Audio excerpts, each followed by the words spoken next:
mbuze ndi mu kulima ndi mu kulunda ndi mu bintu bigattako sikyali mu bintu bya wolokoso na lugambo nunda ente nunda enkoko nunda embuzi nunda embwa twegase ne Ismail Access omugenzi wumula mirembe bro nekyali waffe omulala ne tugula ettaka so ne tusaba gavumenti tukwasizeeko tulikulaakulanye gavumenti tenaba kuvaayo naye ettaka lyaffe weeriri tuli kuyika 17 Hoima Road joberera ddala jemberera ddala gye Nadda ekibuga nakyesonyiwa nga naba ekibuga sina kyenfunamu sina kyengattako ndi mu balogo nengaba kangende ku ttaka lyange mbadde sirekingi mbadde smart waya mpangudde awaadi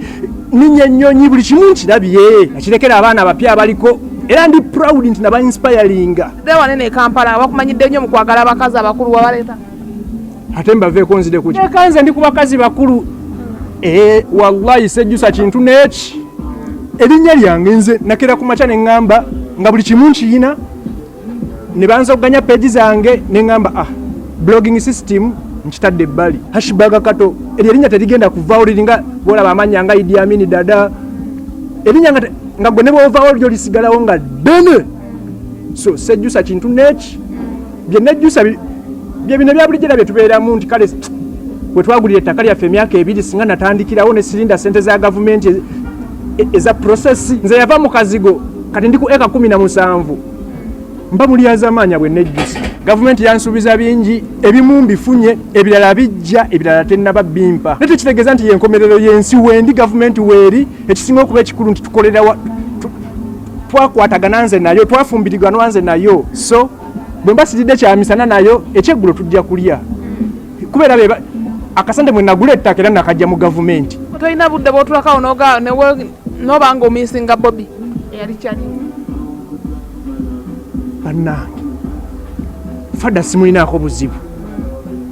ensi yatugabana ndi musanyufu nti mulamu era he's achieving whatever he wants kyemmanyi naye gyali musanyufu nti nange gyendi ndi mulamu lwaki mba mmisinga omuntu atali mukazi wange ye namba 1 wange mu muziki nga ggwe Ashburg Katto wili walina obulamu obutali buno genda kulima kwenda kuyiriba kola ng'omanyidde obulamu bw'ekibuga obulamu bw'ennimiro tebukunyizeemu ggwe nga ggwe bunyize bameni okulima si kwangu na creating ekintu bakita ghetto structures nkakasa mukimanyi nenkyanjulira brigadier general Damulira ne Major Emma Kuteesa ne bakyagala nnyo ne tukibeeramu mu kutandika along the way ne banneefuulira nze ne bannanga abalala ne batugobamu kati be bakirimu ne bakyaza pulezidenti tebanjogerako wadde wantu wonna wonna ne baleeta pulezidenti abawadde akasente which is okay kubanga era bye byali mu gundi ne just nempuliramu obulumi nti lwaki nze abiyiya abifumba abistructuring lwaki nze baba bampisiza bwe batyo nene ngamba nti lunaku lumu nja kuddamu nsisinkane pulezidenti Museveni nja kubimugamba byonna era mpandiisenga amabaluwa mangi naye abeera bize walabako